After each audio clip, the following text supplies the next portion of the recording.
अजित पवारांच्या या अपघाती निधनानंतर राजकीय वर्तुळातून मोठ्या प्रमाणात संशय व्यक्त केला जातोय। अशातच रोहित पवारांनी विमान अपघातावर मोठा खुलासा करणार असल्याचे संकेत दिलेत। रोहित पवार नेमकं काय म्हणालेत आणि अजितदादांच्या अपघातावरून काय सवाल उपस्थित करण्यात येत आहेत पाहूयात या रिपोर्टमधून। विमान अपघाताचा खुलासा होणार।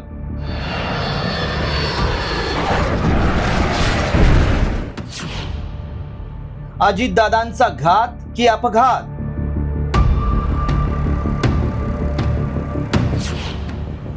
रोहित पवार करणार मोठा गौप्यस्फोट। सगळ्यांच्या मनामध्ये शंका आहे, काय घडलं असावं, कसं घडलं असावं।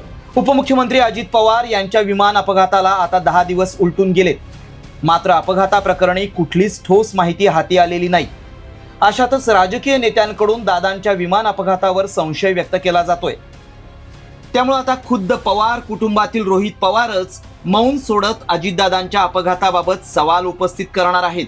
आजपर्यंत आपण जर बघितलं तर कुठल्याही व्यक्तीला विचारलं, तज्ज्ञाला विचारलं, नाहीतर ज्यांनी कधीतरी विमानाचं फ्लाइंग केलं असेल, नाहीतर फ्लाइंगबद्दल थोडीफार माहिती असेल, या अनेक पत्रकारांशी बोललात तर सगळ्यांच्या मनामध्ये शंका आहे, काय घडलं असावं, कसं घडलं असावं। आमच्या मनामध्ये काही प्रश्न आहेत, ते प्रश्न त्या दिवशी म्हणजे 10 तारखेला मी स्वतः त्या ठिकाणी मांडेल, ज्याला उत्तरं मिळाली पाहिजे अशी आमच्या सगळ्यांची इच्छा आहे। दरम्यान खराब दृश्यमानता असतानाही विमानानं लँडिंग करण्याचा प्रयत्न केल्याची माहिती सूत्रांनी दिली आहे। त्यामुळे अपघाताच्या तपासाला वेग आलाय।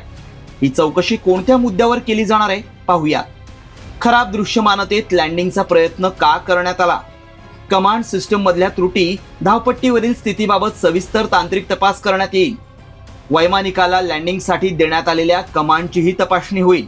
दुसरीकडे एव्हिएशन एक्सपर्टनं हा विमान अपघात नेमका कसा झाला या संदर्भात काय अंदाज व्यक्त करण्यात आलाय पाहूयात।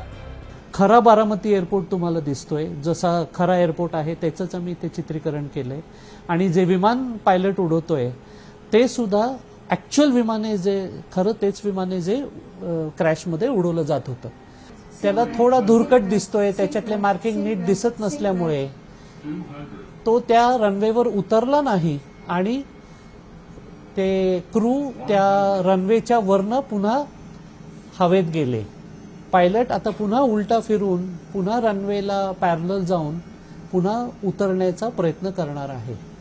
आता इथे काहीतरी घोळ झाला आहे आणि त्या आपल्याला जे खालनं दिसतं की त्या घरटे घेतले विमानाने, डोंट करेक्ट कीप लेफ्ट, आणि हे अशा प्रकारे घरट्या घेत ते विमान क्रॅश झालं।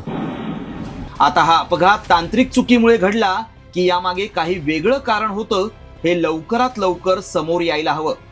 त्यातच 10 फेब्रुवारीला रोहित पवार नेमके कोणते प्रश्न उपस्थित करणार, कोणता मोठा गौप्यस्फोट करणार याकडेच अनेकांचं लक्ष लागलंय। ब्युरो रिपोर्ट, साम टीव्ही न्यूज।